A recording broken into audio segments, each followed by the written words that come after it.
Hi, my name is Wallace, and welcome to my presentation. Today I'll be presenting about some effective pedagogical practice. Please spare me 5 minutes or so, that'll be great. So today we'll be starting off talking about cognitive processes.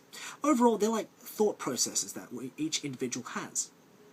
Now, each individual learns through 4 different processes. The first being attention.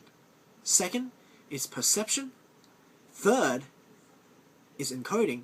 And the fourth is retrieval. Now, these 4 processes overall, the first 3, it's mainly used overall for us to help store our information and all the knowledge that we have into our long-term memory bank. It's a way of learning overall, and the last, retrieval, uses all of these things that we have stored up and understood to progress even further from what we learn. Now, I'll move on to these because each individual requires reinforcement through different techniques and overall methods as well. I will speak about this later on. Now, each stage has its own importance, so we're going to start off first with attention.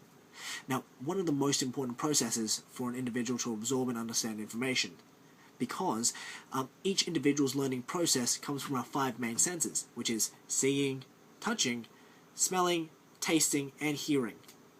But overall, our senses receives too much information in one day, because every single person, we do everything, we see everything, we experience everything. But the problem is, it's impossible for us to receive every single bit of information and store it into our long-term memory banks, unless you are actually conscious and paying attention for what that sense is receiving information with. Now, just as an example, you smell something good, like a bit of food or something like that, you find out what it is, oh, I love the smell of this, or this is a beautiful cake, or something like that. But at the end of the day, what this does to our senses is we remember how this smells. At the end of the day, it goes into our long-term memory. If we smell something like this again, we'll know what it is. Or, if something smells similar, we'll know what it smells similar to. This overall, it relates to the Bloom taxonomy theory, which I will mention also in a bit. So now, another thing we're going to be talking about is children's attention spans. Now, they differ because each individual's mindset is controlled by either growth or their overall personal social interests and interactions. Now, the main important thing is to keep one's attention locked with the subject being taught. So, to do so, you should always plan your lesson to help students attend to the most important ideas that you're teaching and ignore the irrelevant stimuli. So, for example, just as a quote, if you pull a live crab out of a cooler to begin a lesson on crustaceans, for example, even your most unmotivated students are likely to pay attention. Similarly, if you actively involve your students in learning activities, they're going to be more attentive than if they're passively listening to a lecture. Now, overall, that is exactly what it's all about. It's all about keeping their attention with something that intrigues them, makes them interested at all times. That is what is important. It keeps our senses thinking, it keeps everything going to understand and store information that we need. Now, one of the methods to gain attention and keep them captivated at all times is the use of positive and negative reinforcement. Now, it's something that can involve or allow a student to be more into an activity or lesson being taught, whether practical or theory.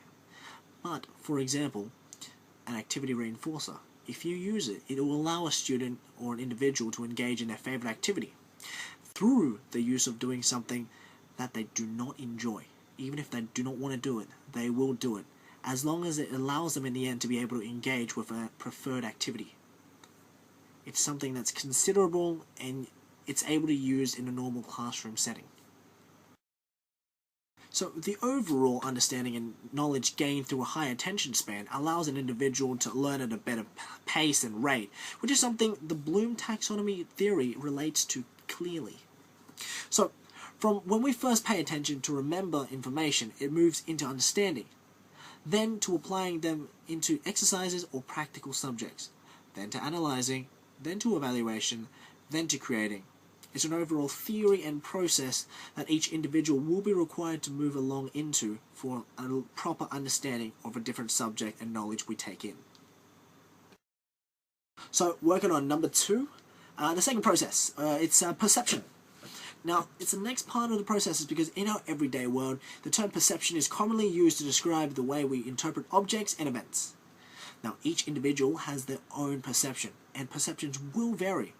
But what this means, though, is that if one's perception is indifferent or counted as wrong, the stored information in the long-term memory bank will also be counted as incorrect.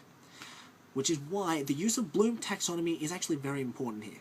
It allows one to place into a procedure of thoughts and categorize information, just overall things that we learned, into a different perspective and gives a different understanding if there is a need.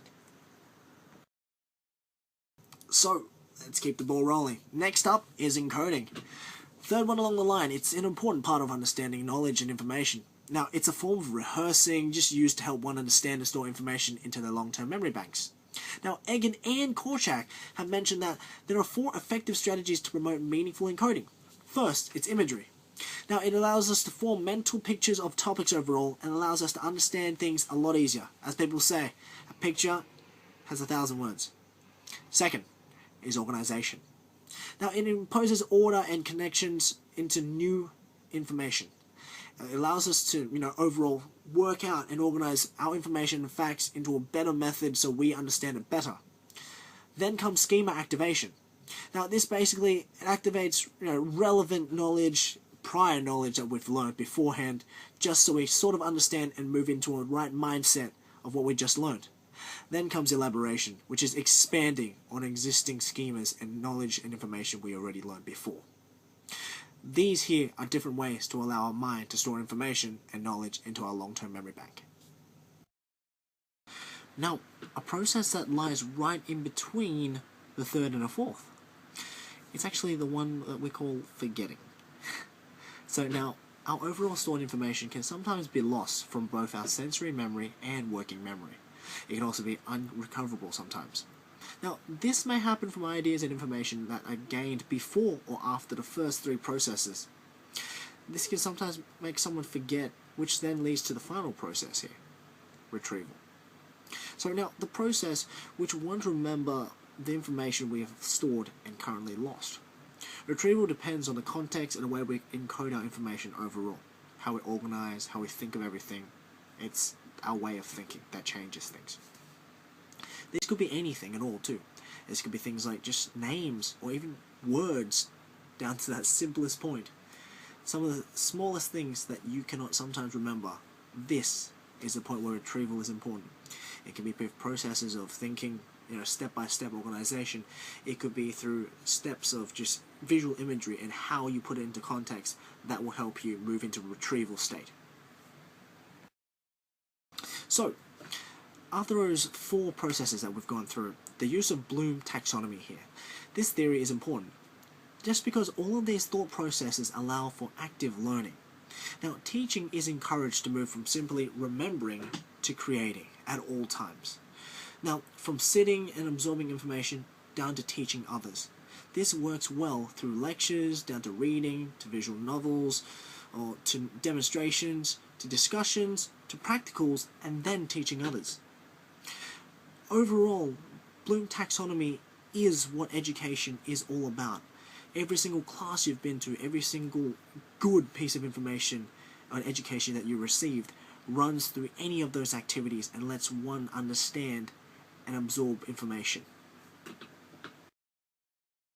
So, as a conclusion, Bloom taxonomy is used as a method to place knowledge into use through the 4 cognitive processes that each and every individual uses.